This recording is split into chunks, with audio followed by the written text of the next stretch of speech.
me, from now on, she's mine to control, and you'll support her and your worthless life. Resist, and I'll leave you with nothing. My revenge was immediate and merciless. The night of the corporate party was meant to be a celebration. My wife, Anisa, had been giddy about it for weeks. She'd gone all out, splurging on a new emerald gown, booking a professional stylist, and even asking me to wear my sharpest suit. She wanted us to look like the perfect couple, the kind everyone envied. But as we stepped into the dazzling ballroom of the St. Gallen Grand Hotel, I could feel the pretense hanging between us like a thread about to snap. Over the past 6 months, Anisa had grown distant. Her laughter felt hollow, her late-night work meetings too frequent. I'd started noticing whispers and sidelong glances at her office functions. And then there was him, Ulrich von Hauer, her CEO. Ulrich was a man who carried himself like he owned the world, which, in many ways, he did. He had the sharpest suits, the flashiest cars, and an ego to match. His presence loomed over the party, and every time he passed, Anisa's gaze flicked toward him like a moth drawn to a flame. It didn't take a detective to piece together what was happening. But I hadn't confronted her yet, I needed proof. And tonight, I planned to get it. As the night progressed, I found myself nursing a whiskey at the bar, my eyes following Anisa across the room.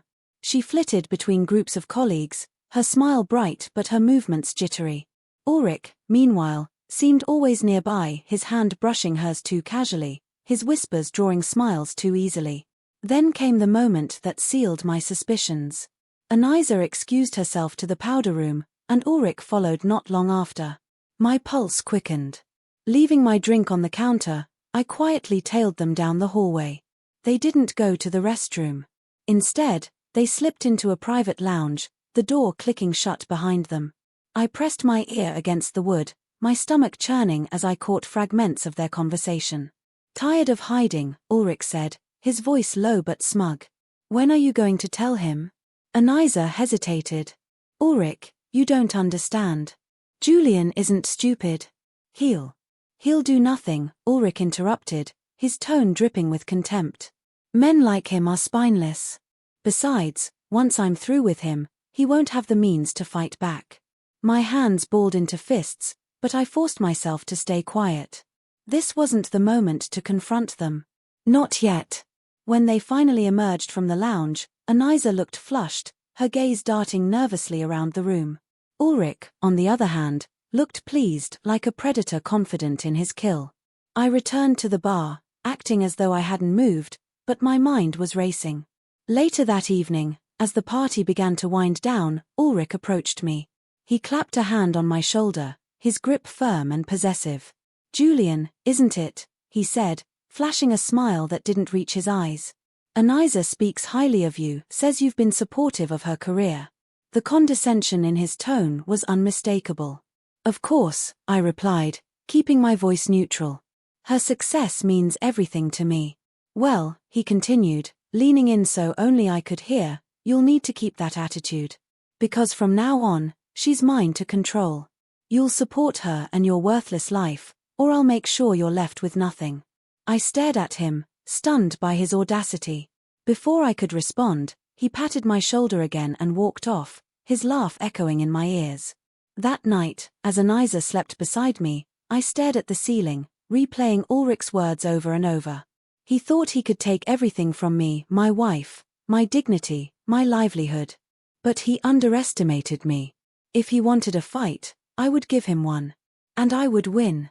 The next morning, I began gathering my weapons.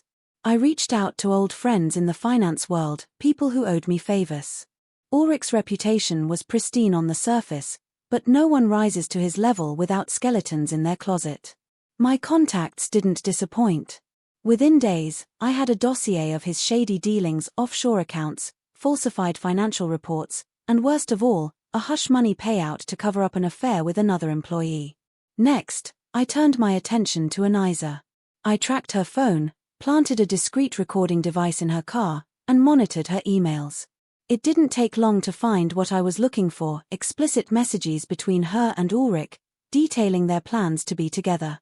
Each word was like a dagger to the heart, but I didn't let the pain cloud my judgment. This wasn't just about betrayal. It was about justice. With the evidence in hand, I set my plan into motion. Ulrich was hosting a high-profile investor gala the following weekend, an event that would determine the future of his company. It was the perfect stage for his downfall. I anonymously tipped off a financial journalist about Ulrich's offshore accounts and falsified reports, providing them with the documentation they needed to blow the story wide open. At the same time, I sent copies of the affair messages to the company's board of directors, ensuring that his personal and professional lives would collide in spectacular fashion. On the night of the gala, I arrived with Anisa, playing the part of the supportive husband.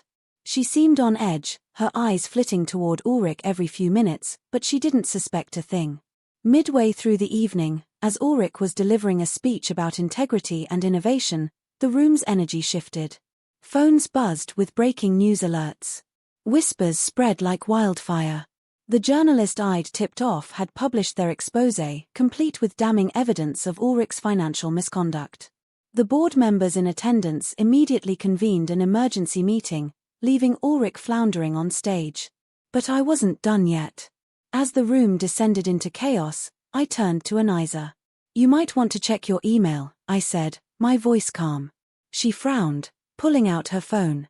Her face went pale as she read the messages I had forwarded to her, her own incriminating words to Ulrich. "Julian, she stammered, but I cut her off. "Save it," I said coldly. "You've made your choice, Anisa.